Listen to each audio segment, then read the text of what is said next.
Retro Hangover is supported via Patreon by listeners like you. We would especially like to thank patrons Lyle McCarnes, Ashton Ruby, Randall Quiggle, Tony G, Katie Quigg, Paul Ramallo, Raging Demon, JC, Masked Llama, Ozzy Garcia, Keith Gasper, and Diskai Mera.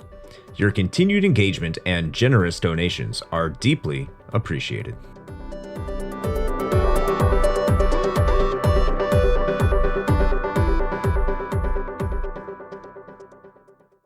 Open your ears and crack some beers. You are listening to episode 107 of the Retro Hangover podcast.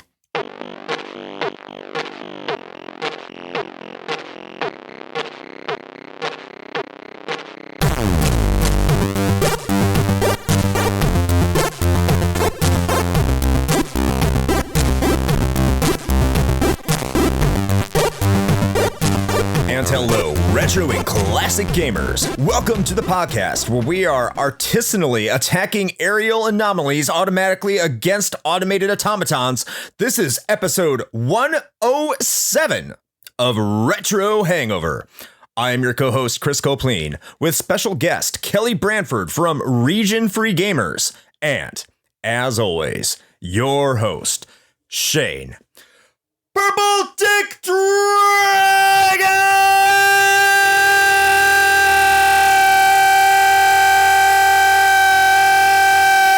Crystal Koski!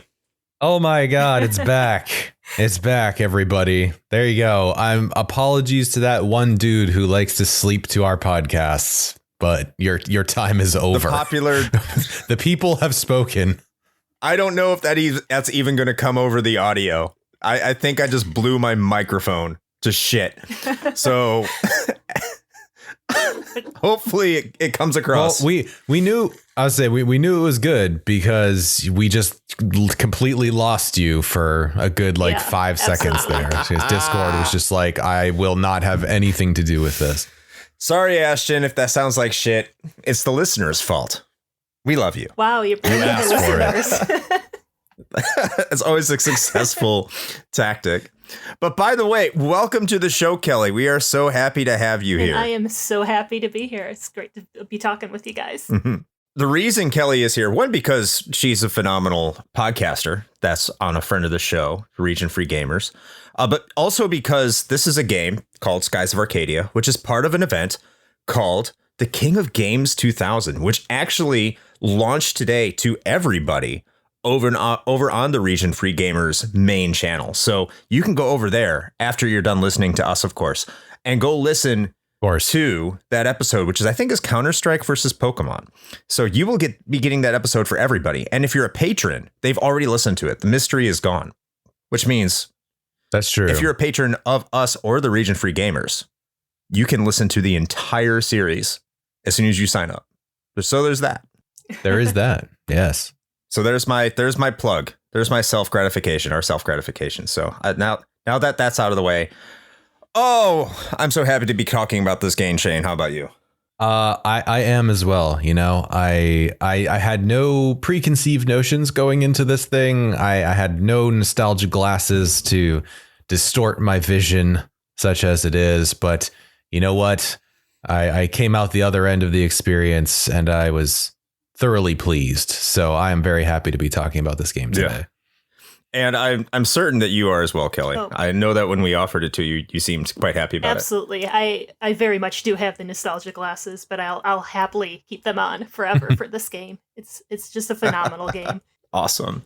And what is customary, as we are wont to do, some may say. Hey. We talk about what games we've been playing and what we've been up to in the real world, outside podcasting world, or at least just what we're playing, whatever we want to talk about here. So, Kelly, you're the guest. How about you start us off with what's been going on in your gaming life? Oh, well, after the Video Game Awards happened, I've had It Takes Two since it launched, basically, and I've been trying to get my husband to play it with me. And he just kept, whatever. And then the Game Awards came out, and It Takes Two wins Game of the Year. And he's like, hey, when are we going to play that game? So we actually took all of Christmas Eve and Christmas Day, and we played that game. Nice. Dan, I can see why it's won so many awards. Definitely, if you have anyone that you play games with, pull them aside, make them play that game with you. It's a ton of fun. So, and I do have one other game I've been playing as well. I'm a big visual novel fan. So House of Fata Morgana. I've been told about this game for years. People tell me if you're into visual novels, you must play that game. I've probably put about 20 hours into it over the past 2 days. So I've just been sitting and reading it for just holy crap.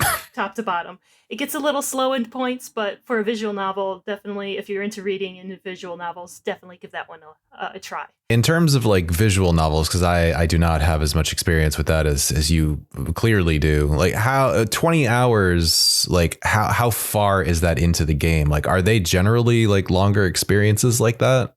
Yeah. For Muv-Love, I've played that one. I'd say all 3 parts of that game were about 70 hours total. Oof. Okay. So House of Fata Morgana, I've been told it takes about 30 hours to finish. So I'm about 2/3 of the way through, I'm guessing. So it's a nice chunk of reading, and I think they're worth the experience and worth the money if you're into that type of game. Yeah, no, for sure. Yeah, for some reason in my head, I always thought that visual novel titles were more like just, maybe 5 to 15 hour experiences or something. But that's good to hear, kind of get your value for your money out of it. Yeah, exactly. I mean, there are some that are shorter, but I usually dig into these really long ones and really enjoy them. Nice. Now, from what I understand, that game's like the second or third highest rated game on Metacritic now, too. Like all the critics that reviewed it so highly, it's just breaking through Metacritic's algorithms. Yep, for a while there, it actually had a perfect 100, and they started making note of that, and there were starting to be articles that it was at a perfect 100. And of course, as soon as that happened, people started to review bomb it just to make sure that it couldn't be. Oh, of course. Of course. You got to protect Zelda. You must protect them. Exactly. This is why we can't have anything nice. But you're the Zelda fan. You're like, yeah, protect Zelda. No, listen now. Okay. Actually, technically, my wife is more of a Zelda fan than I am. So she's the one you want to talk to. She liked Majora's Mask. I don't know what is wrong with her, but it's okay. She has good taste. There's nothing wrong with her. Mm-hmm. Oh, I mean, it's fine. It's fine. You people are allowed to be wrong. Yeah, you are. Touche. Okay, Shane, how about you? Well, not Majora's Mask. I can fucking tell you that. Yeah. So, man, I don't know. Like the holidays for us have been crazy right now because we are evidently insane and decided that we wanted to try to have the holiday season in addition to moving to a new house, in addition to having in-laws come and stay with us for 2 weeks, in addition to whatever the hell else we have going on all at the same time. So that's been a thing, which consequently means that I have not really had a ton of time to play a lot of games outside of trying to get hours into Skies of Arcadia because I want to, because I've been enjoying it. And, also to sound like not a complete idiot on this episode. But yeah, man, honestly, that's been most of it. Like I've tried to get some time in on the new season of Diablo 3 because that's a tradition whenever a new season comes out. But I haven't really had a lot of time to do that either.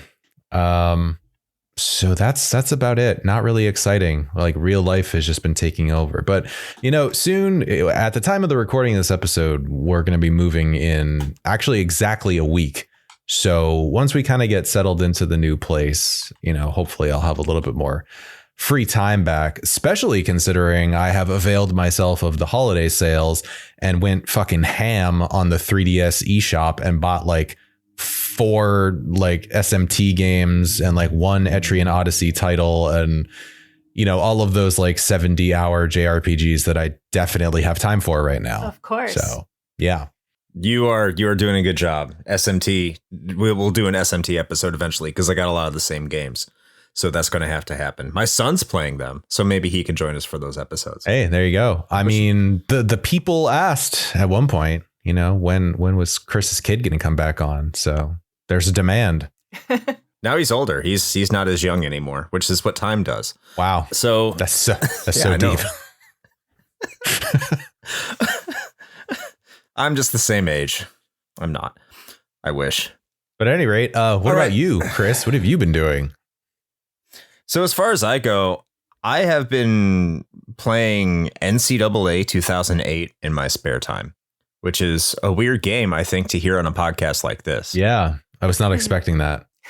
You're playing the sports games. Yeah, damn right I'm playing the sports games. And I'm playing it on the PlayStation 2.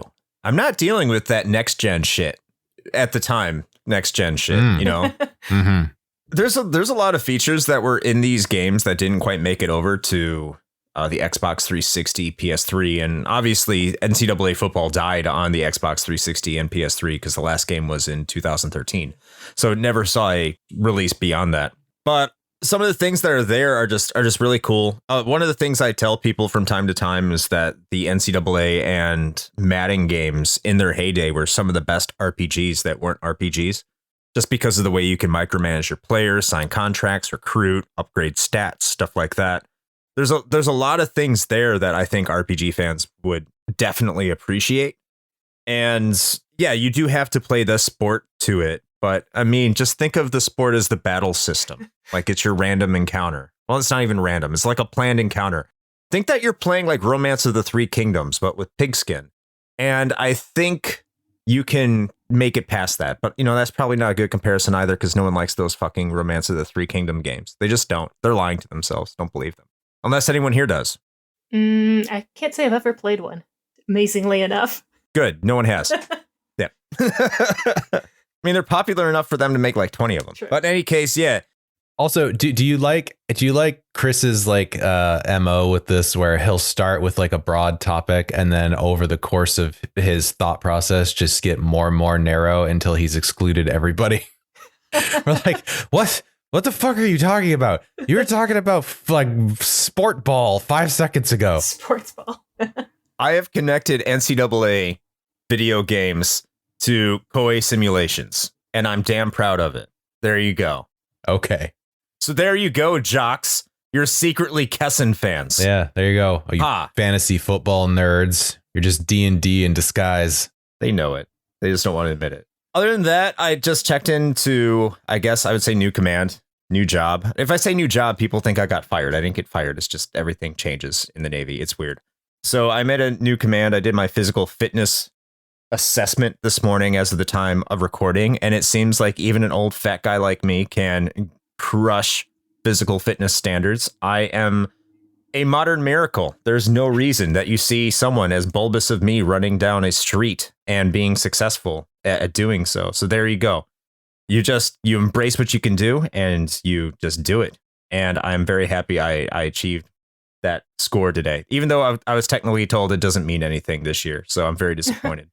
Trained myself up and yeah, you get a gold star. And that just seems to be the case anyway. So I can't brag too much, but I did that. New job is interesting. So I'll see how this pans out, but I'm having a good time. Well, not really. I'm just trying to figure out what the fuck's going on, but eventually I'll get there. And that's me. Well, all right. Well, I'm happy to hear that all of those days running outside in the Florida heat paid off for you. They damn sure did. My endurance is top notch. I've ran away from all the modern problems. That's how I've stayed COVID free. I just run from it. You just stay ahead of it. That's the trick. I just run. Whatever works. I just run. Whatever works. Doctors hate this one trick. Well, I mean, I've done other things like get vaccinated and boosted and stuff, but other than that, no, it's mostly the running though. That's what it is. Yeah, definitely. Okay, yeah, definitely. Joe Rogan told me. Well, in any event, I suppose we probably ought to talk about the game du jour, the reason that we're all here. And so, in order to kick that off, we will do as we want to do, and that is bring you, the fine listener, a brief history. So, Chris, would you like to provide the fine people a brief history of Skies of Arcadia?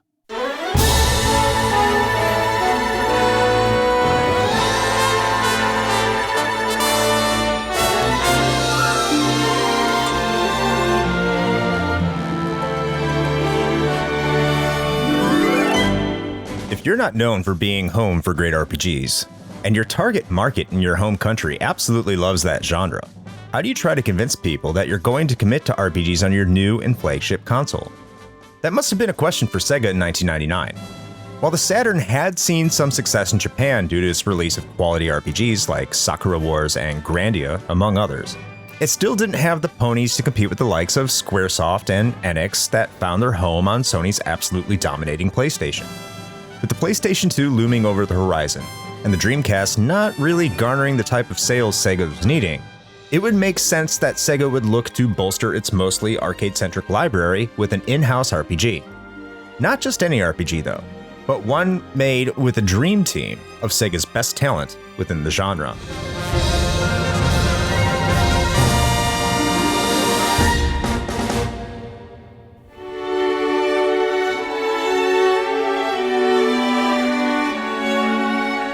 With the working title of Project Aries, Sega would assemble a who's who's of developers to create the game. They would tap Rieko Kodama of Phantasy Star fame to produce, while bringing on Shuntaro Tanaka, scenario writer for the first two Sakura Wars, to pen the story. The soundtrack was composed by Yutaka Minobe and Tatsuyuki Maeda, with Maeda credited for the Sonic 3 and Knuckles soundtrack. We don't talk about Michael Jackson, apparently. Lastly, members of the recently dissolved Team Andromeda staff, which had just wrapped up the highly praised Panzer Dragoon Saga, also joined in. Sega was putting all hands on deck to make the best possible RPG they could for their exciting but struggling new console.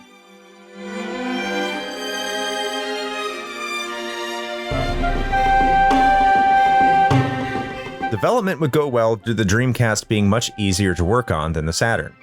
The team was now able to eliminate loading times between changing scenery, and chose to use a bright and colorful anime art style to contrast against the more dark, grim, and realistic styling that had become en vogue with the releases of Final Fantasy VII and VIII.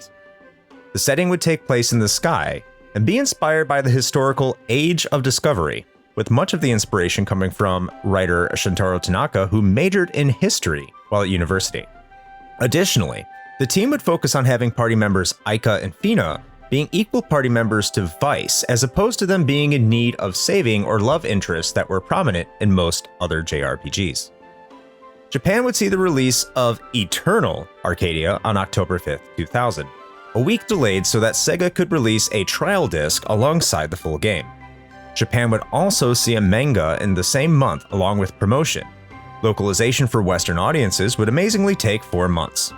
Localizers Chris Lucic, I hope I'm saying this right by the way, and Clayton Vorlick ended up rewriting much of the game to have a much more Western appeal, while censoring some aspects, such as references to gay attraction, for release. Both found themselves working 80 to 100 hours a week to complete the script.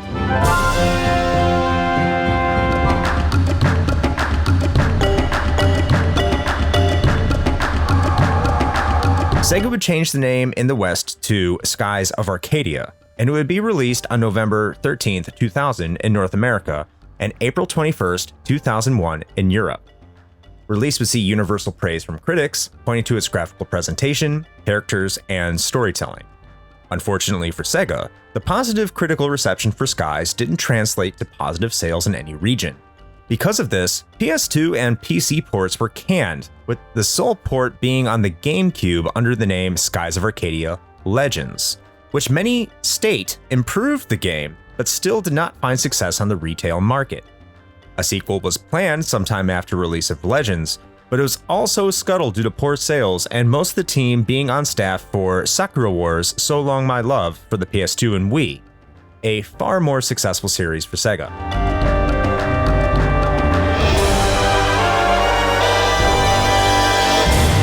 While the franchise may have long been left for dead, its characters still appear time to time in other Sega titles. Vice, Aika, and Fina make appearances within the Valkyria Chronicles series, which is also written by Shuntaro Tanaka, as well as Vice appearing in the 2012 game Sonic and All-Stars Racing Transform. So while we may never hear from some of the best air pirates of all time again in their own title, there's no denying that those who have played the game will continue to carry its legacy as one of the greatest JRPGs of all time the best they can. And that is your brief history of Skies of Arcadia.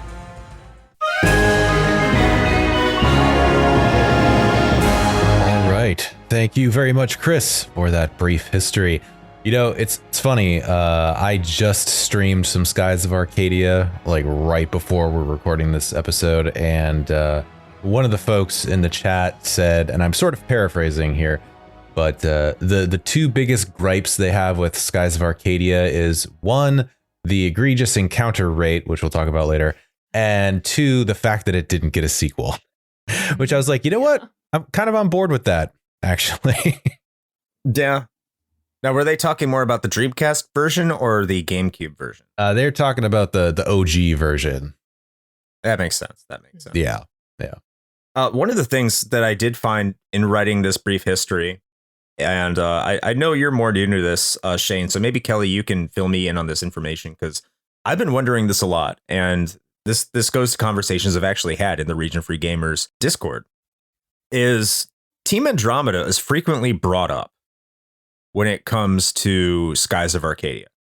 When you talk about its history, of course, Team Andromeda was behind Panzer Dragoon Saga, and I think I'll reference that within the episode itself, too, because I do find some similarities between the two games.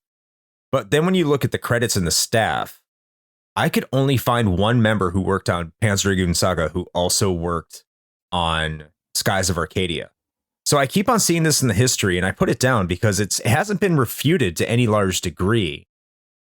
But it doesn't seem Team Andromeda is really all that involved with Skies of Arcadia, despite its just like this continuing story that they were. Kelly, do you happen to know anything about that? I don't really. I haven't heard too much about that, but because of Panzer Dragoon Saga, I could see them trying to fit it in there just to help promote Skies of Arcadia, because it needed all the help it could get back then. Absolutely. But like only 5 people played Panzer Dragoon Saga. That's true as well. But it was still highly praised. So. Oh, very highly praised. It deserved it. But, you know, unfortunately, not many people knew that. Different story, different time. So, Shane, how about you tell us your personal experiences with this game? Yeah, sure. So it's going to be fairly brief, honestly. I had no idea that this game even existed prior to us doing our King of Games 2000, which is another great plug for that. So you should listen to those episodes because it's fantastic. But yeah, I had never even heard of this. I didn't know it was a thing. Actually, the only thing in retrospect now that I had been exposed to, even tangentially related to Skies of Arcadia, was actually Vice's inclusion in Sonic All-Stars Racing Transformed, because I played that on Steam like probably a year or so ago, and played through the like Skies of Arcadia stage that they have as well in there, and I was like, man, this looks really cool. I don't know what the fuck this is, but that's neat. And yeah, so now with King of Games coming out, we decided we wanted to do a full-blown episode on it, and so of course, you know, I kind of dove into this, and I have to say that I wish I would have known about it sooner, because like the thing that immediately came to mind for me was like, if I had known about this game when it was like fresh, it essentially has almost all of the ingredients for a game that 14-year-old me would have totally gotten just absorbed into. I probably would have ended up playing this game multiple times from start to finish. And that's really not hyperbole. It's got a lot of things that really spoke to me. So, but that's pretty much me. I didn't know about it till fairly recently. Yeah, I'm the opposite here. And I think, you know, both of us are going to have similar experiences. I think for different consoles, though, roughly. I got this game the same year it came out. I got it Christmas of 2000, which, again, King of Games 2000, shameless plug. I do talk about this. But I got this game for Christmas of 2000, and it was one of the highest games on my priority list just because I heard it was by the same person who did Phantasy Star, Rieko Kodama. I didn't know it was Rieko Kodama because it just advertised it from the creators of Phantasy Star. The game developers weren't really any sort of celebrity to any certain extent in the year 2000, especially for Western audiences. We didn't know who the fuck people were. We just knew, oh, the same creators. Cool. So I definitely went down that route, mostly because Phantasy Star 4 I had played and I enjoyed, even though I hadn't beat it. And I had gotten Skies of Arcadia with Grandia 2, and Skies of Arcadia won out to a certain extent in terms of what game I'd be playing. I just never came around to beating it. I can't exactly remember why. I mean, I was 15, so young and dumb, of course. I ended up getting it in 2013 when I started collecting again for just in general, just period. And I just gotten a Dreamcast. I'm like, oh, Skies of Arcadia is at this video game store. I got it and ended up beating it then. And that's also when I found out that connecting any system with composite cables looks like shit on an HD TV. And that's why I continue to play games on a CRT. I learned that lesson through Skies of Arcadia. It just looked like crap. So I beat it then. And unfortunately, that same game that I beat got some disc cover damage. I don't know how. I don't know. I wasn't taking extremely good care of my games for a long time. Even when I started collecting, I was just really dumb about it. And it got some disc cover damage, which is actually worse than a scratch on the bottom of your disc by far. Oh, yeah. It's way worse. So it wouldn't load up the first boss. So fortunately, I was able to use my mode and play it through there. But now I'm very sad because that copy is dead. So now I have to find a way to get another one because I'm neurotic. And that's the only way I can survive, or else I can't sleep at night. But other than that, it's 100% cool. So Kelly, I think you do have the most interesting stories. How about you tell us your personal experience with this game? I have personal experiences with both versions of this game. Basically, growing up, I had two different gaming magazines. I had Nintendo Power, and then I had, I don't even remember the name of it at this point, but it's where I got all my other gaming news. And that's where I first saw Skies of Arcadia, was in this gaming magazine. And I remember being so super excited about it. And then I saw it was on a Sega system. And at that point, I was completely Nintendo, too young to have all the systems, so I couldn't play it. Oh, there is no age on having multiple systems. Shut up, Shane. Shut up, Shane. Sorry, go ahead. So basically, I didn't get to play it until a few years later, whenever the Dreamcast was announced to be discontinued. I had my first job, and I was there, and it was a job where we sold video game consoles. They announced the Dreamcast was discontinued.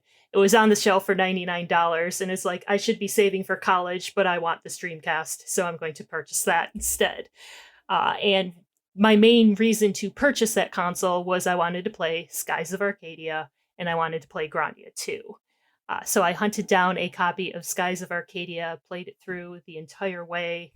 I had the VMU game, and I made sure, because my Dreamcast, because it was when it was discontinued, I bought it.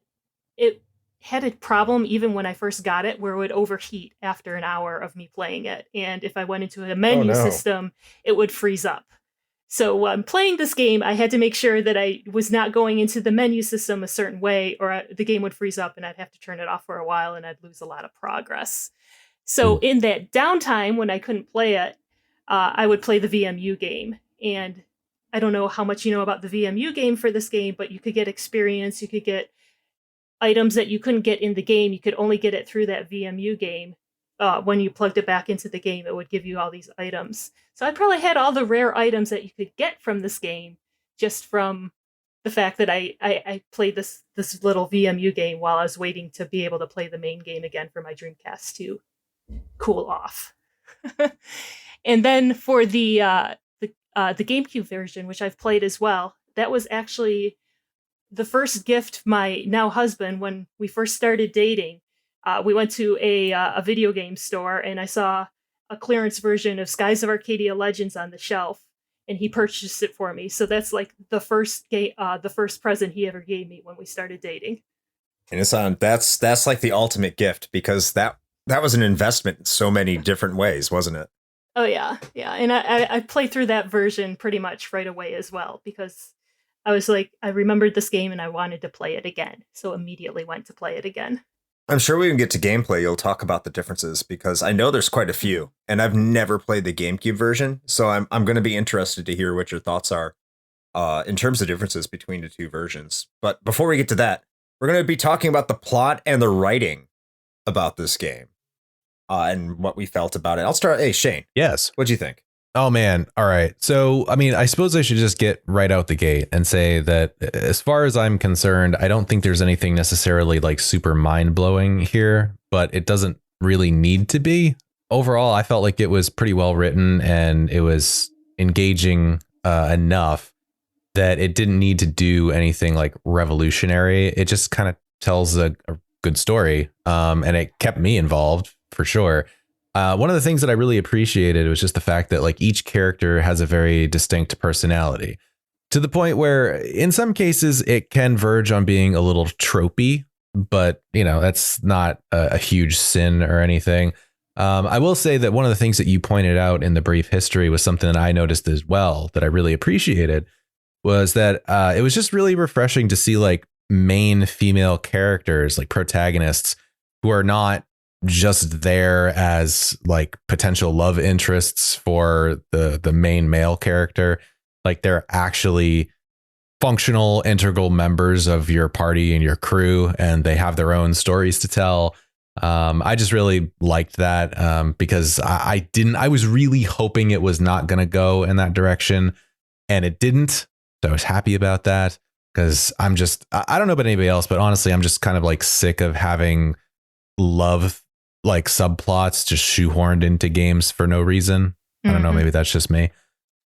Some other things I guess I'd like to point out. I really liked the dynamic between Vice and Ica, which is sort of a dovetail off of my earlier point, I suppose. They're just so darn wholesome, you know, like Ica is just like the lovable and slightly annoying, like spunky, like female character who's always kind of poking jabs at Vice. And they've got this back and forth that is just really great. You can tell that they're like real close friends and they've got each other's back, which is fantastic.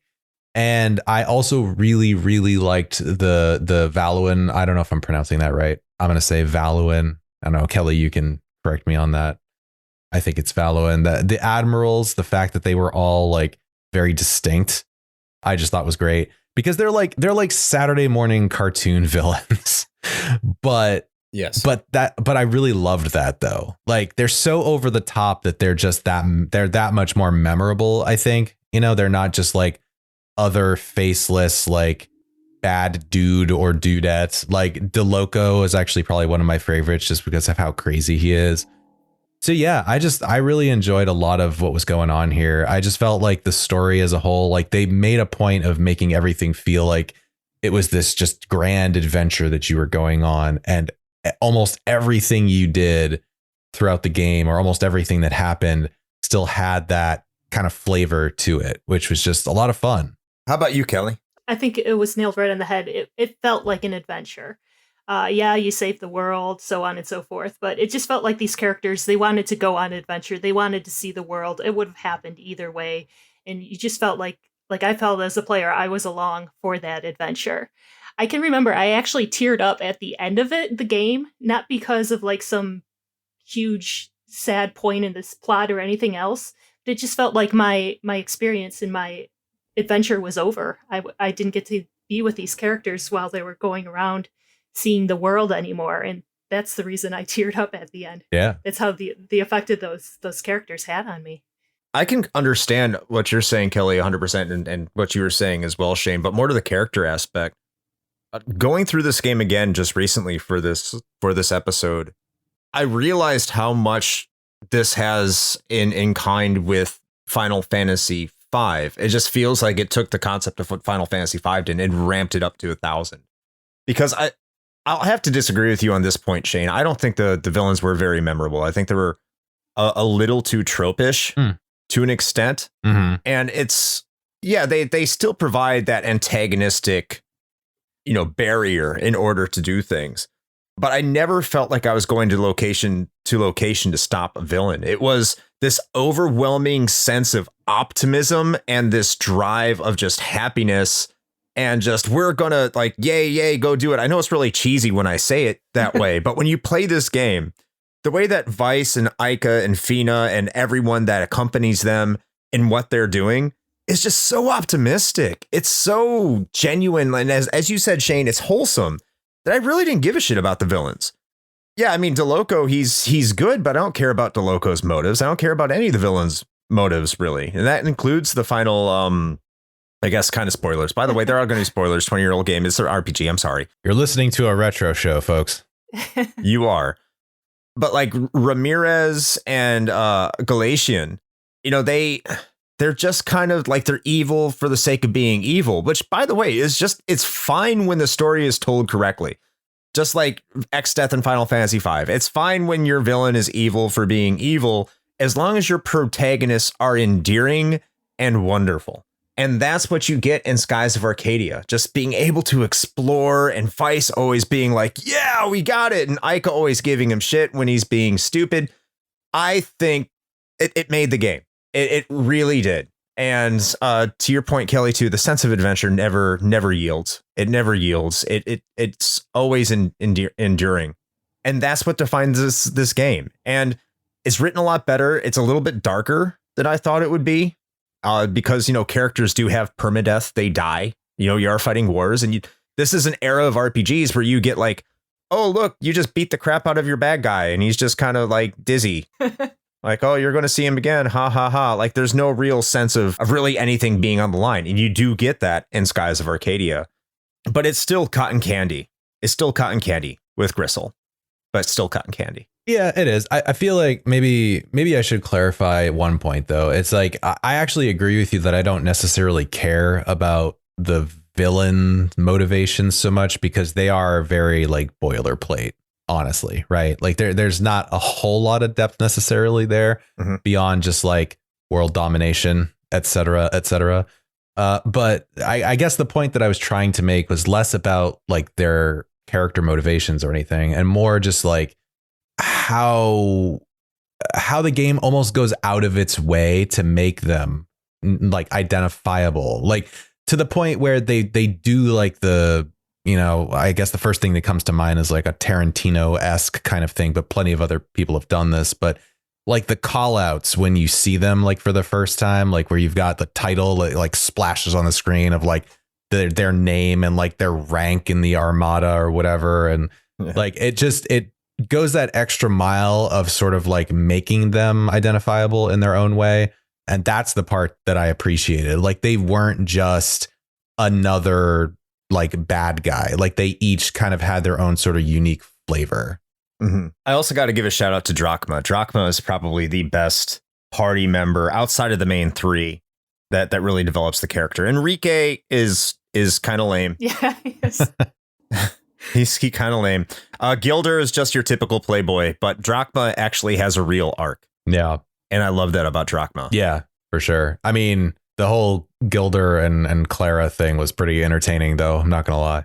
It is entertaining. Kelly, you got any more to say about the plot in general or any of the characters or stuff like that? I think I had a mini crush on Gilder back in the day. So, there's that. So. His charms worked on you, too. Yes, exactly. Well, you found your Gilder, it sounds like. He got you the game. Exactly. That's the whole thing. It was during the Dreamcast days that I had my little crush on him. So there you go. Okay, I think this is going to be somewhat divisive because I don't think it should be universally praised. There's a lot of good things about it, but we're going to talk about the gameplay. And for this section, Kelly, let's start out with you. What did you think about how this game played overall? And this is where you can talk about the differences you experienced between the Dreamcast and the GameCube, for sure.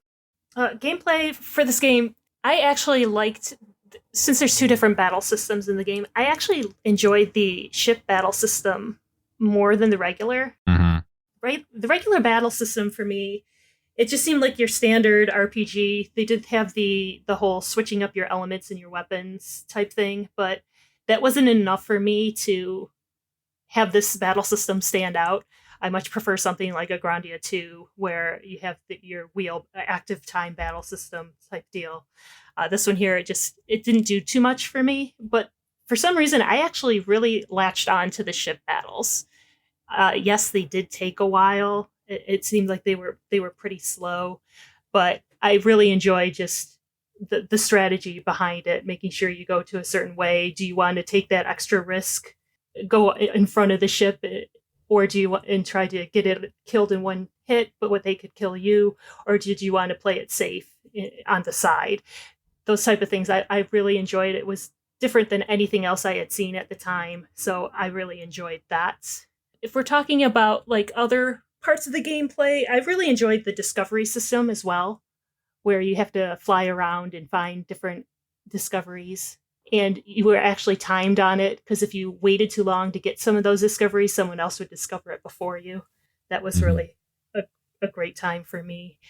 If we're talking about differences between the two versions, the GameCube version actually lowered the encounter rate, which I'm sure you guys will talk about as well. The encounter rate on the Dreamcast version is kind of ridiculous. I can remember going towards the Amazonian area, which I'm blanking on the name right now.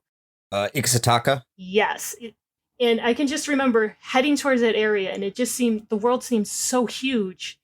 And I can remember nearly dying on every encounter and going 2 more steps or flying 2 more inches, and then boom, another encounter, and finally getting to that town. And I felt such a sense of relief that I made it there, because it just seemed like there were so many battles along the way.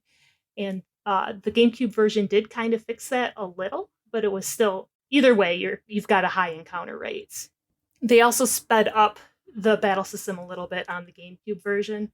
So one of the other problems I had with the original battle system, when you're playing as your characters, not on the battleship, just everything moves so slowly for me. So I don't know, did you guys find that as well, that it was a slow battle system? You want me to jump in on that one? Sure. Because I think me and you have some differing opinions, so I'll let you take this. Okay, sure. Yeah, so I have a lot to say about this. Surprise, surprise, I know. I think actually, Kelly, you said this already, but I said the same thing in my notes, which was on the surface of this game, I think it's a pretty standard turn-based RPG, or at least it would appear that way. But there are like some layers to it that I think I mostly enjoyed. So if we're talking about just the character-based combat, we're not getting to the ship stuff yet. Some things to note. So I thought that the weapon color system that's tied to learning magic was different. It was an interesting approach, if not maybe a little clunky.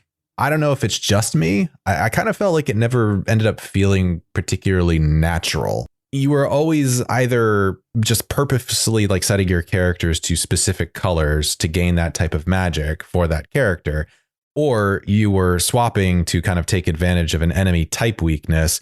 But those two things never really harmonized all that well in my experience. It was this like strange dissonance between how the systems were supposed to work together.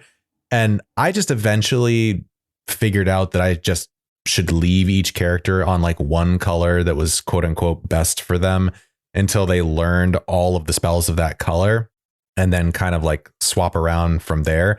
The type advantages in combat, I really felt like never made a difference, or at least nothing that was really appreciable. Like I could see the damage number differences, like if I knew that a certain enemy was weak to something or what have you, but it never felt like it mattered enough for me to have to like mess around with the weapon colors all that often. And speaking of like the type advantages thing, kind of like to that end, and I think Chris and I at least agree on this point. I thought that the offensive magic spells were like largely pointless. Yeah. And also cost way too much. Can we just talk a second about how there are two like point systems in this game for battle? You've got MP, which is of course your magic or your mana points, right? And then you've also got the SP, which is like the gauge for your party as a whole that you can utilize to do like super moves and things.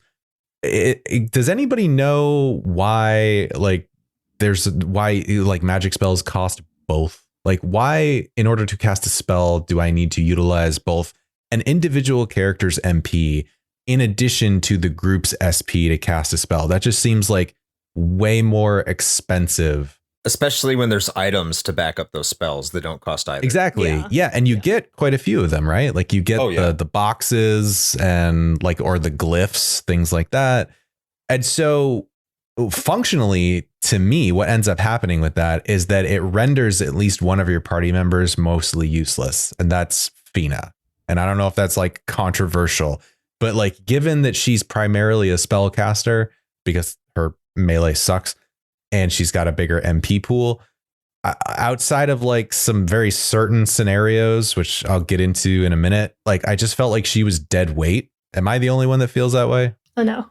I don't think she was dead weight. How about you, Kelly? I mean, I didn't use her as well. It seemed like I used her to charge a lot. So Yeah. Okay, so that's exactly it, right? Okay, so my combat like strategies basically boiled down to like two things. And this is of course like about halfway through the game, because for groups, when you have just like random encounters, Aika's AoE super is fucking fantastic. That thing, like, you can cast that right off the get, and Aika's quick is also, I think, the highest that you have out of all the characters in your party. She's like the highest attacker. Yeah. To go first. Exactly. So like essentially all you need to do is just cast that AoE super at the beginning of every fight, and that'll either clear everything or it'll knock stuff down enough where you can just kind of like clean up stragglers with basic attacks from everybody else. Or for single target and boss battles, I really only found myself like building up enough SP to use Fina's Lunar Blessing so that everybody could get HP regen, so I didn't have to spam healing stuff. Buff Vice with Incrum, which then gives him his attack boost, and then have everyone else in the party just focus the shit out of a couple of turns until we get enough SP to have Vice do his like super spicy like 21 point single target attack, and then rinse and repeat. And that was pretty much the win for just about every encounter, I think. I know that there are certainly different ways to go about it, but I just kind of felt like that worked the best. And so it was kind of weird because I felt like the balance was a little off, in that I almost didn't really feel like I needed or wanted to use a lot of the abilities from a lot of the, other party members, because it just wasn't going to be as effective, especially in cases where you have enemies that just do counter stances, because then you don't want to do basic attacks like at all, because you're just be damaging yourself. I don't know. What do you guys think about that? It sounds like you and I had pretty similar strategies, honestly. So okay, so it's not just me. That's good to know. Yeah, I mean the strats there. I can see your criticisms, and I'm not disagreeing with them. I completely understand it. But one of the things I look at mainly towards JRPGs, and this is, I was going to hammer on it a little bit harder than I am about to. But a lot of JRPGs and just RPGs in general just boil down to what's the best strat to take care of things and what's the most efficient way to do it. Mm-hmm. And generally speaking, there's usually one strat that just gets overused and tapped into once you figure it out. Mm-hmm. And that's just a universal identity that you get with the JRPGs. It's just unavoidable. I've seen it in pretty much everything. And I look at like Final Fantasy games. What is it? Attack, attack, attack, attack, heal. Attack, attack, attack, attack, heal. And you have other characters that can do things. So yeah, is it something that can be critiqued? Certainly. And I 100% agree with the fact that they give you all these spells that can do all these wonderful things. It just disincentivizes you to do any of it at any given point. Like, why the hell am I going to cast a fire spell on all the enemies when you pretty early on you can cast Lambda Burst, as you indicated from Aika? That'll just wipe out everyone on the field for the most part. Yep. Mm-hmm. It's just redundant. You don't need to do it. Now, in terms of Fina being dead weight, in common battles, for the most part, yes, she is, until you get to like those high HP enemies. And then, yeah, you said she can do focus. She can cast Quicka. She can cast Incrum on Vice. And then you can have Aika be your item healer instead of being a green healer. Mm-hmm. Because those are the only two spells I really value outside of Incrum for red, is just green and silver. Healing your party, raising your party, and getting those abilities as soon as possible. Every other spell is essentially pointless except for Quicka, which is required for one of the shit battles, which is kind of bullshit, but it has a point to it at some point, which is a blue spell, which is probably the kind of spell magic I leveled up the least, just because it has such low vulnerabilities. And that is a cool thing, though. Like you said, you didn't notice the difference in the amount of damage, or it really didn't matter what the weapons did to enemies based on their color type. I know there's a huge difference if you have a chart. Now, granted, that chart is in the manual. So if you don't have the manual, you don't know what's necessarily going to be doing damage to what. And actually, in the Dreamcast version, the manual is misprinted to have one of the colors not damage the other color the way it says it's supposed to. It's a misprint. They screwed it up. But yeah, I mean, there is a difference. And the other thing with Fina too is you have to get the champs. I don't know, because I don't think you played this through traditional means, Shane. So were you able to find the champs? Yes, actually I was. So no, I did not play this on original hardware, but I was still able to have the VMU available and visible, so I could still collect the champs. So that wasn't the issue. It's like even with the champs, and like I made a point of scouring every area I was in to find them. So I feel like I got most of them. I won't say all, but yeah, it was still weak. Like her attacks are still weak. Mm-hmm. Yeah.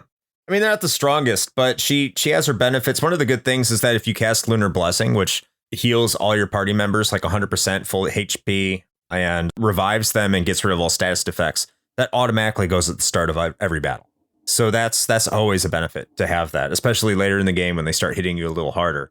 Right. But I can, just to take both your points, like the ship battles, they are super cool. And that the fact is because it's so much easier to fail through poor strategy. And that's on you if that happens, because like the entire strategy of how the battle operates, they tell you how to do it. They tell you how to operate it. Unfortunately, it does come to the first round. All you're doing is focusing to try and build your SP up in order to do your special move somewhere down the line.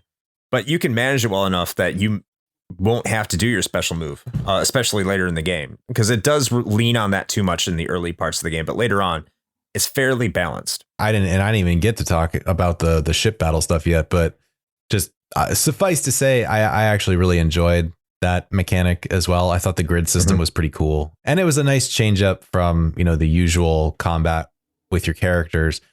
There were a couple of points that kind of irked me a little bit, but they were earlier on, so I felt like it was maybe more a tutorial-y kind of stuff. But I think it was the very first ship battle that you get into, major ship battle. There were like 2 or 3 decision points that would affect how your next set of turns would go.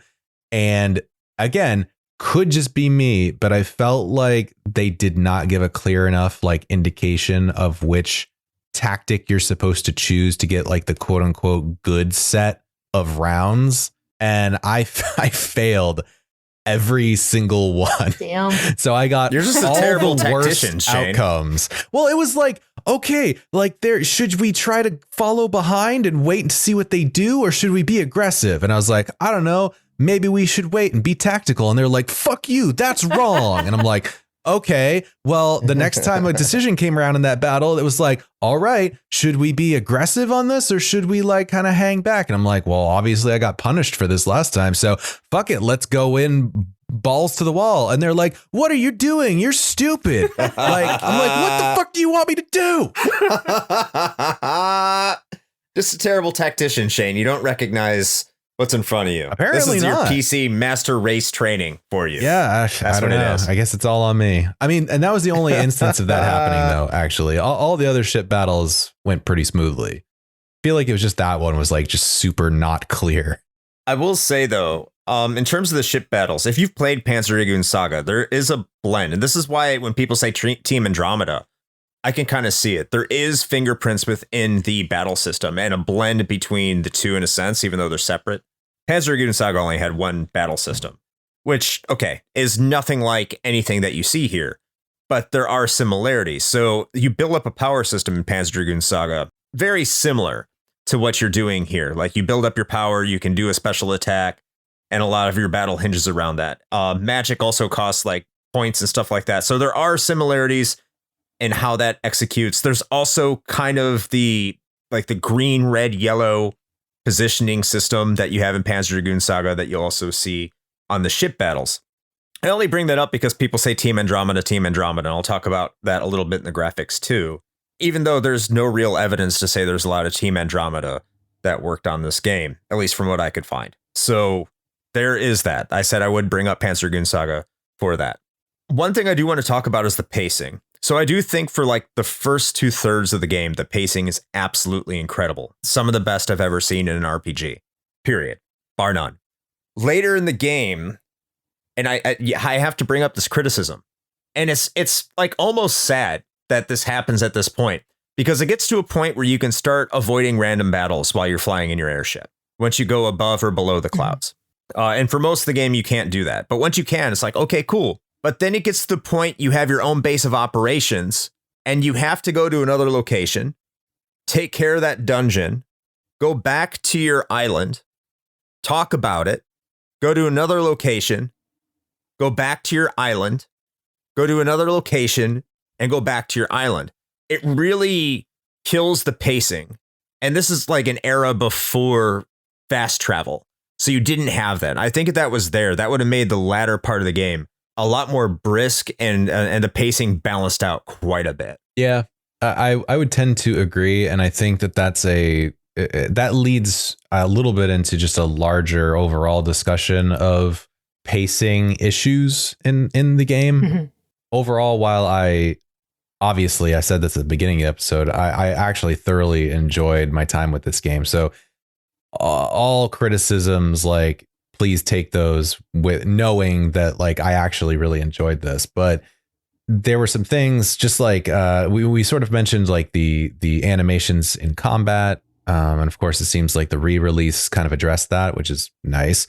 It's like form over function, like 100%, right? It's almost like the devs like knew about Knights of the Round and were just like, all right, hold my beer, I've got this. Because like it's like really, it's cool, like the first time, right? When you watch that, you can skip them. Well, okay, yes, you can skip the supers, nothing else. That's true. Okay, and that's an important point. Because you can skip the super animations, which are cool. Like, they did a good job. They're really flashy looking and they're fun. But when you're getting hammered with, random encounters, you just kind of want to skip through a lot of that stuff. And I see what they were going for, right? The fact that your characters will run around, on their own volition during combat to sort of like reposition themselves and things like that makes it feel more like real. And that's cool that they put that touch there. I do really appreciate it, but it's those things and just the speed of the animations that just make each encounter just drag for like longer than it really has to. And I think the worst offender is the ship battles, because you get these like extended several second shots that are just like this really great panoramic of like your ship flying next to the other one. And isn't this so grand looking? And I'm like, yes, it is. Please also just do the thing I told you to do so we can go to the next part of this battle. It was a little frustrating. So I guess I'm glad they tightened that up. But I think pacing overall kind of tends to be an issue. But criticisms aside, on the flip side of that, I 100% agree with you that for like the first 2/3 of this game, they nailed it, because you are like always finding something new. Like, either you are doing the discoveries like Kelly mentioned, which I also really, really liked, just finding those along the way while you're flying around.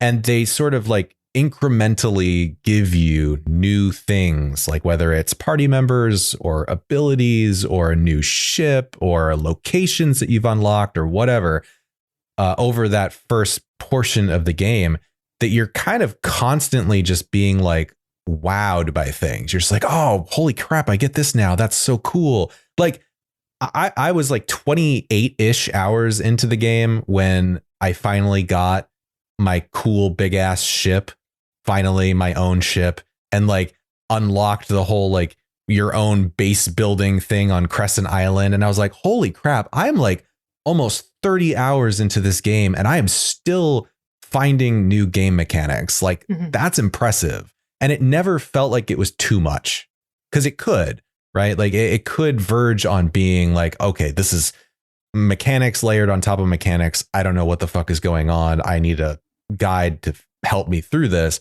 And it never felt that way. I think it was all measured out in a really, really sensible way. And then, yeah, towards the end, some of that kind of falls apart a little bit with the back and forth. But overall, it was really enjoyable. Kelly, you got anything additional?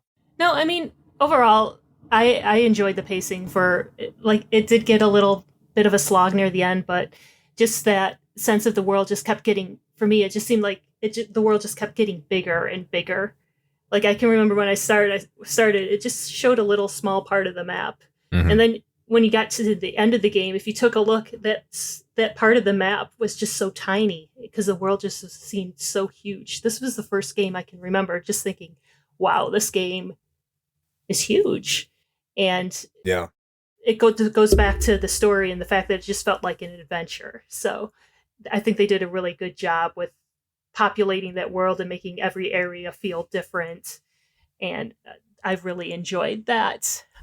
One other thing we didn't really touch on is one of the other additions to the GameCube version is they added bounties where you could go around and you were basically a bounty hunter searching for these evil characters, and you could get the bounties and get extra items and so on and so forth. And that was a great addition to the game as well. Just even more to explore and adventure with. I'm jealous now. I wish I had that. What did you think of Pintus Quest? Because I wanted to play it, but then I realized I don't have 5,020-32 batteries hanging out in order to power my VMU. Like I said, I really enjoyed it. It's weird that, like, I can remember you couldn't tell what you got as an item drop until you put everything back into the game. So it would tell you, like, there was, I think, 5 different type of mini games in it where you could battle a ship on this little tiny screen, or you would have to avoid rocks or try to go faster than the wind by hitting A and B buttons, which you've seen a VMU and how small those buttons are. Trying to smash those buttons and actually get ahead of the wind, it was very difficult. But all these mini games would drop loot items A, B, or C, and you would just have to go back into the actual game to see what you got, whether it was a rare item that you could only get through Pintus Quest, or if it was just some golden experience points. But it was, for being a VMU game, it actually was quite involved. I was impressed by it, honestly. And it was kind of sad that they had to take all those items that you could only get through Pintus Quest and actually put them into the game on the GameCube version, because you didn't have that little extra. Right. Yeah. And speaking of the GameCube version, before we get to the graphics, I just want to say it's bullshit that you can't fully evolve Cupel in the Dreamcast version now because of DLC. I'm just going to put that out there, that Cupel is the most powerful weapon in the game with 500 attack. If you can get all of Cupel's chams, which you can't do unless you went to the website that was not active anymore in order to get that. And it pisses me off because I wrote a review for GameFAQs, which isn't a good review. Don't look for it. But I wrote a review for GameFAQs saying that pissed me off. And someone put a negative comment in my review that said, you can download this from this site, brah. Yeah, great. I just have this USB connector just laying around that connects to a VMU. It's just so convenient. It's just, you can find it at Best Buy. You're like, what the fuck? You can't get it. You can't fucking get it. It's bullshit. You can't get Ultimate Cupel in the Dreamcast version because of DLC. Fuck you, Sega. Yeah, that is a bummer. I will say another bummer for me is that Pintus Quest was actually the one thing I couldn't do because of the fact that you had to control it with the tiny little buttons on the VMU. There was no way for me to properly emulate that. So I could not participate in that part of the game, unfortunately. Yeah, unfortunately. But you could probably still get Cupel through some download codes. You monster. I guess this is a good time to talk about how good this game looks and how it's held up over time. And again, I think this might be a little bit divisive. And Kelly, we'll start out with you on this one. How do you think this game looks? How do you think it's held up in terms of graphics? I mean, it's that earlier 3D model look where, honestly, the game, I think, still looks good. But for me, that era of gaming, it just, no matter how good it looked at the time, it still kind of looks dated to me. I would love to see a re-release with updated graphics, honestly. It doesn't quite hold up enough for me to seek out and say, wow, this is still a beautiful game. Yeah, I can 100% agree with you. I think the graphics are probably the weakest point of this game retrospectively. Initially, I was going to be a little harsher, and then I had to remember what Grandia 2 looked like, which came out the same year. They battle each other in King of Games. Here's another plug. But the way the graphical styling with like Grandia did, I think is held up slightly better than what Skies of Arcadia did. And even I looked to Final Fantasy IX and Final Fantasy VIII and some other JRPGs that were coming out on the PlayStation, just RPGs or just graphics in general of the era. And I think the way they were able to compensate for their lack of graphical power to the upcoming PlayStation 2. I think they did a lot better than what they did in Skies of Arcadia. And that's not to say that it doesn't have its moments. I think there's some lighting effects in Skies of Arcadia. They're just beautiful for 2000. They're just absolutely gorgeous. But there is a sense that, and maybe it's just the style. It's the anime style. It's the brightly colored style. And it's very blocky. It does, once again, it looks like Panzer Dragoon Saga. If you played that on the Saturn, the way that you move around town, the way that towns are designed, the way that they are organized, the way it's laid out, it doesn't feel much different than that. Now, credit where credit is due. It's a fully 3D world at a time where you didn't really get that, over the shoulder, third person perspective for an RPG that was usually exclusively reserved, at least for consoles, for action games or action platformers. You didn't get that in RPGs. You got the pre-rendered backgrounds or you got the isometric view. So kudos to Skies of Arcadia for carrying something over that you didn't really see that much in general for an RPG. A lot of people will say that they prefer that style and they'll give it more credit just because it is fully 3D in the camera perspective it gives you. I got to admit, I think I like the pre-rendered background and what Square was doing at the time over what Sega was doing. And you can't say Sega didn't have a budget. They still, well, maybe they didn't at the time. They were capable enough. Okay. They were capable enough to give you a Square-like performance, but they didn't. They opted not to. It has charm. It has character. But as Kelly said, it's really blocky and it doesn't really hold up today and would greatly benefit from a modern coat of paint. I entirely disagree with both of you. Ooh. No, so, okay. First of all, one of the first things that immediately jumped out to me when I started playing this, and this isn't just related to graphics, actually, but we'll bring it up here, is that I got real strong Ocarina of Time vibes from this game, largely from the stylistic choices that they went with for the graphics, but also the environments that you kind of go through and sort of the aesthetic that they went with for a lot of the locales and the characters. And of course, the fact that this is that same sort of like early polygonal era, that helps a little bit as well. But I couldn't shake that feeling. And for me, this is probably where I get a little biased. Of course, I was a huge and am a huge Ocarina of Time fan. It's one of the few games that I have completed front to back at least half a dozen times. So that really spoke to me. And I feel like there are a lot of games from this sort of early era of 3D gaming that really suffer a lot. And I didn't feel like this was one of them. Like, I actually thought this still looked really good. Like, are the textures kind of muddy in some places? And do you get some like kind of weird pop in and pop out in some places and some clipping? Yes, you do. But I think I honestly think I was won over by that like charm factor. I think that actually kind of supersedes some of the shortcomings of the graphics for me, because I actually really enjoyed how this game was presented. Like, I mean, there were times like actually, I think it was when you first crash land on Crescent Island, just the fact that you're on this floating island and you have just the sky out there to look at. Like, I remember just taking a moment and going up to like that highest point on the island and just kind of like surveying the horizon.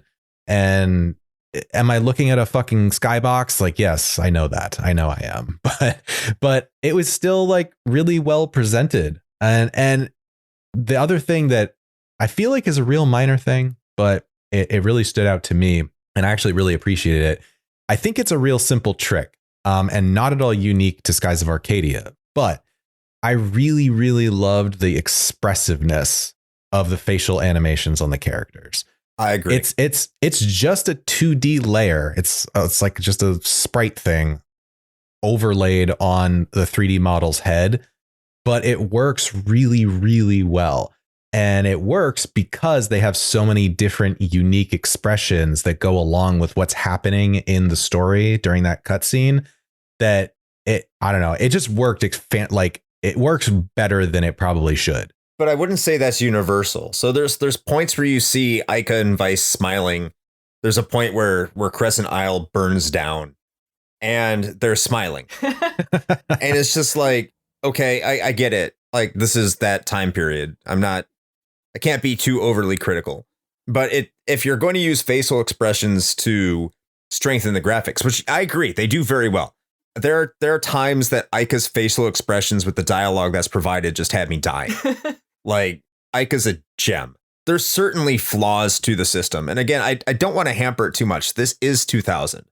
They were doing stuff with faces that just a lot of JRPGs weren't doing unless, well, they just weren't doing at the time. They didn't have the horsepower to do it. And Grandia 2, which came out the same year, they weren't doing it either in the actual character models themselves. They more had like no mouth, no real facial expressions. If I remember correctly, I think that's right, Kelly? Like they didn't have that. Right. I don't know. It's just like the blockiness to it is what turns me off. And if you like the charm, like I said, undeniable charm, it's going to be there for some people. I just think some people are going to look at this and be like, yeah, this is a game that was definitely, it looks like a Dreamcast game. Mm-hmm.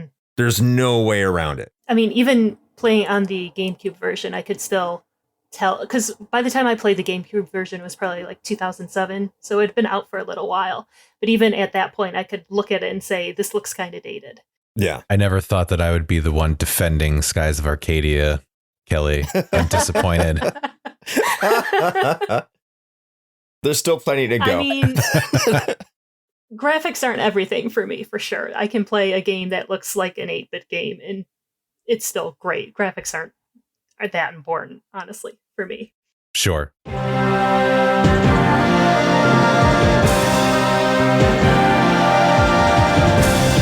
Now, one thing that is very important to JRPGs, I think, is how good the sound is.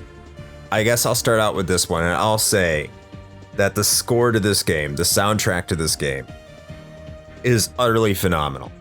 It's a brilliant soundtrack that matches the overall tone and tenor of the game.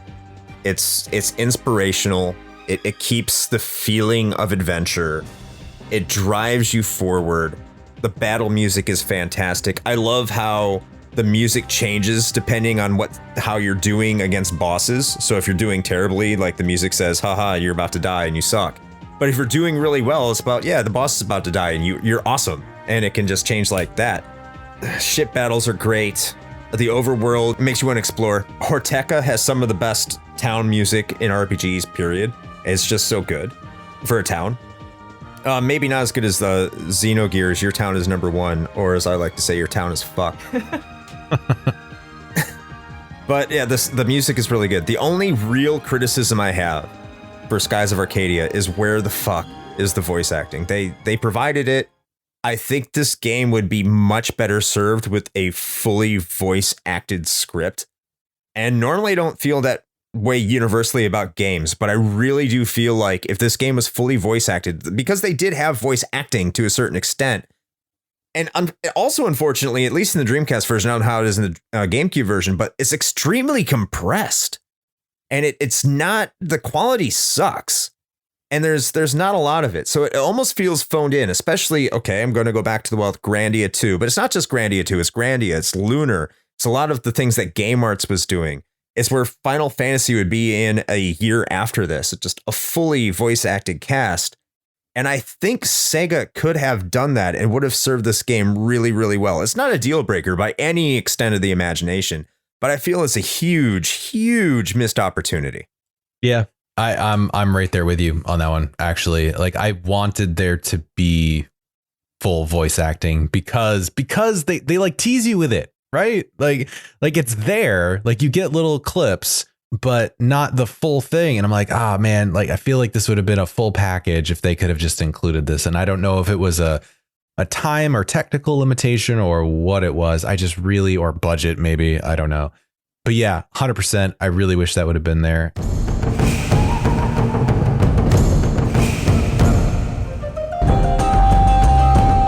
I think at least for me, I think you covered most of what I was really going to say about the soundtrack as a whole. I thoroughly enjoyed all of it. I thought all of the tracks really matched the atmosphere, no matter where you were. And as you mentioned, that sort of like that through line of just this lightheartedness, this like optimism and like adventurous spirit just kind of permeates through just about all of the music in this game. Like even when things get like evil, like even when you get like the villain themes, like there's still a lot of cases where, you know, you kind of still have that playfulness to it almost, which I really, really appreciated. So yeah, good stuff all around. I don't know. What about you, Kelly? I think for me, because of the era, since I played the original when it came out pretty much, or a couple years later, voice acting wasn't really a thing yet in a lot of the RPGs that I had played. I hadn't played Final Fantasy X yet. I was still on like the PlayStation 1 Final Fantasy games and all that. So I didn't really even notice the lack of voice acting at that point in time. It wasn't really a big deal to me. Mm-hmm. Having the little expressions of and you know, just that was enough for me at that time. I didn't really have an issue with the no voice acting thing.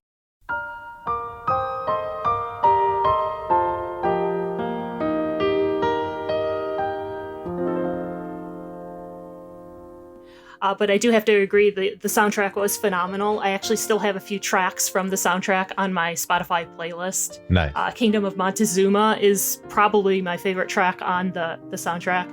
I still think that goes back to the fact of me trying to get to that kingdom before I died on that ship, and finally getting there and seeing that town and just being like, this music is awesome, I'm safe, I'm happy here. So, and the staff credits, the credit roll, that music there, once again, just the feeling that adventure was over, and that music just seemed to encapsulate that. And those two tracks just are on my playlist forever, I think.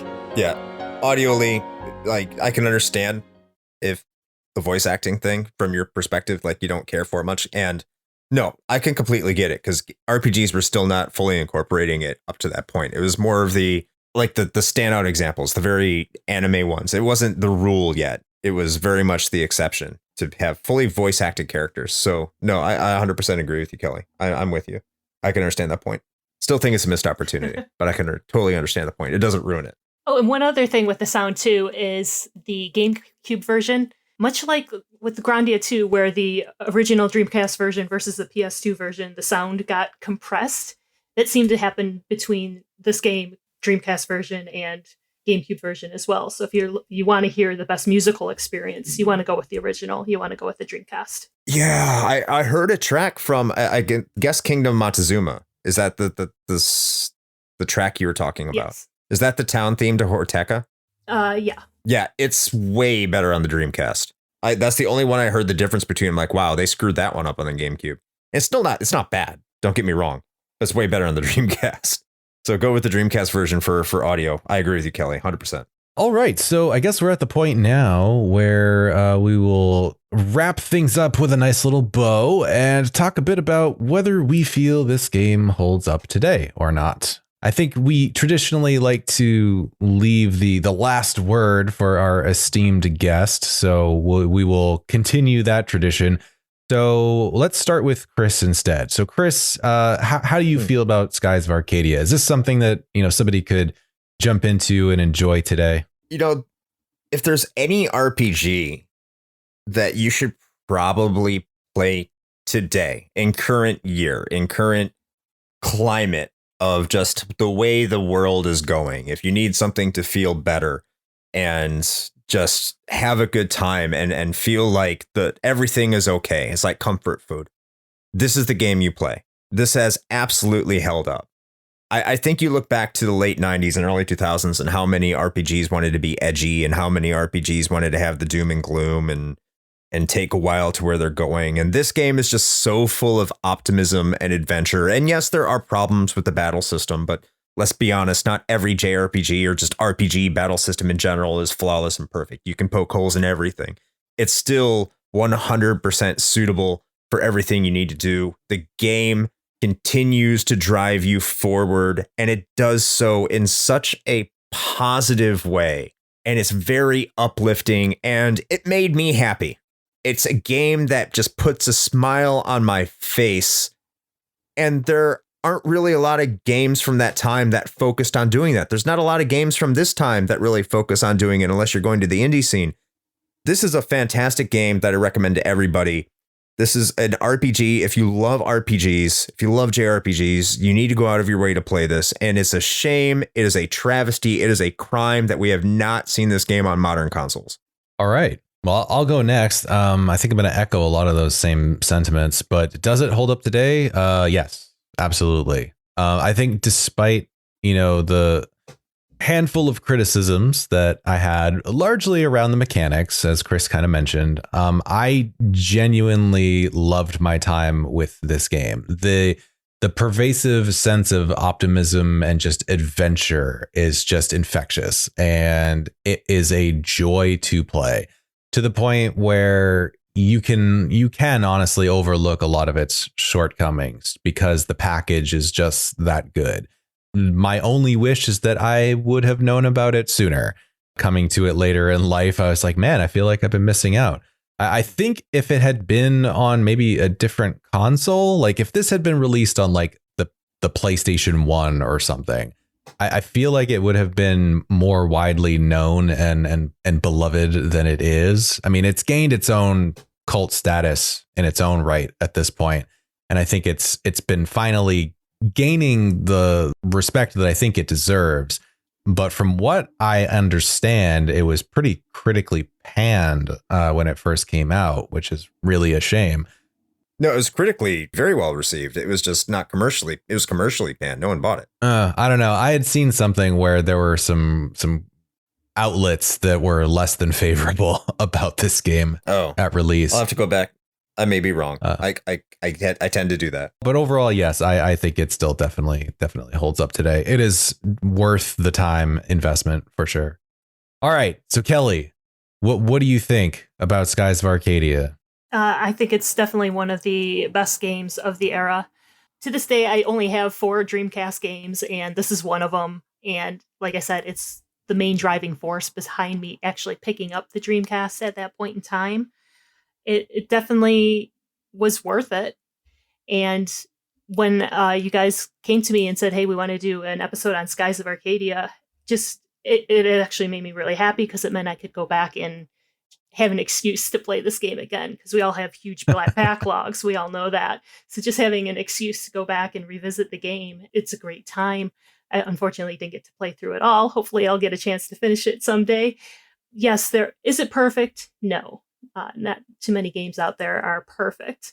I would really love to see a remaster, not so much a remake. I don't think the game needs a remake completely, just a remaster to tighten up the battle system, make it a little faster, and get the graphics just a little bit of a refresh. And this game would just be 100%. I'd buy it on the Switch or any other system in an instant for sure. Fantastic. All right. Well, that means we have reached the conclusion of our discussion about Skies of Arcadia today. But before we really wrap up, because we never got to have this matchup in King of Games, I'm not going to spoil what the brackets are, but I'll just say we didn't get to have this matchup. Skies of Arcadia or Final Fantasy IX. Oof. I would have to go with Skies of Arcadia. Kelly? I would go with Skies of Arcadia. I would make it a clean sweep. Yep. I enjoyed my time with Skies like noticeably more than FF9, to be honest. I think Final Fantasy IX finishes stronger, but it takes too long to get to the point. Whereas Skies of Arcadia is just an enjoyable experience the entire way through. Yeah. It's just a breath of fresh Sky Pirate air. Yeah. I mean, you're a Sky Pirate. They're better air pirates and sky pirates than fucking Vaughn will ever be. Fuck you, Vaughn, you bitch. David Bowie's monkey son. That's Final Fantasy 12, but fuck him too. Fuck Zidane. Oh, right. Fuck that Sky Pirate too. I'm getting the two mixed up. I don't know why. Easy. Anyway, we're rambling now. But yeah, so Skies of Arcadia, better game than FF9. Fight us. So, at any rate, that brings us to the end of this discussion. First and foremost, I would like to thank Kelly for being here. It was a pleasure having you on the show. And of course, we had a great time doing the King of Games with you. So we were really excited to have you on the mainline episode. So thank you for stopping by. Oh yes, it's been a pleasure, guys. So much. And Thank you. And could you tell the fine people where they can find the things that you do on the internet? Oh yes, you can find me and all of my guys on Region Free Gamers podcast, Linktree, Region Free Gamers. I can also be found on Instagram at Sierra Knight _gaming. All right. And as far as we are concerned, if you are listening to this, then that means you've already found us. So hi, hello. We're glad that you're here.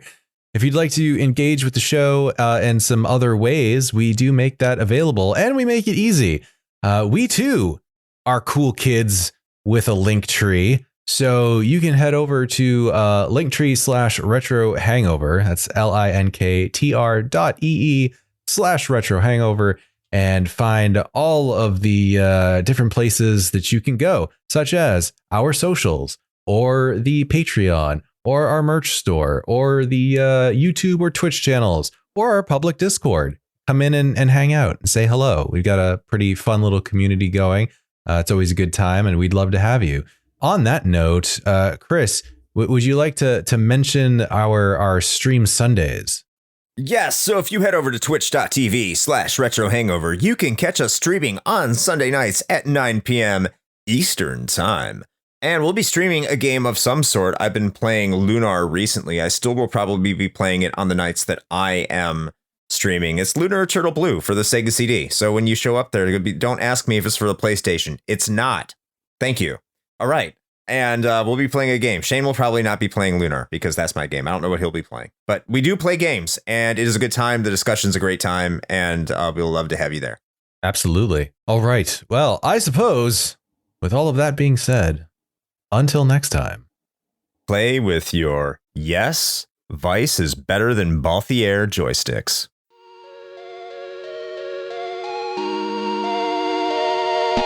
Shane here with a quick message. You know, the one rule Chris and I have always gone by regarding advertisements is this. It has to be something we use and can personally vouch for. If you know me, you know I love coffee. And Bones Coffee Company has been my go-to for home brewing for quite some time now.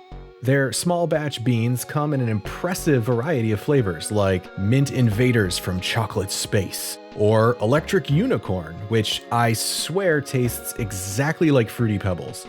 And the best part? No added sugar or calories involved, just natural flavors infused right into the beans themselves. Build your own sample pack of 5 4-ounce bags to find out which flavors speak to you, or jump in head first with full 12-ounce bags. They've even got K-Cups. Step up your homebrew game with Bones Coffee by visiting bit.ly/RHPBones. That's bit.ly/RHPBONES.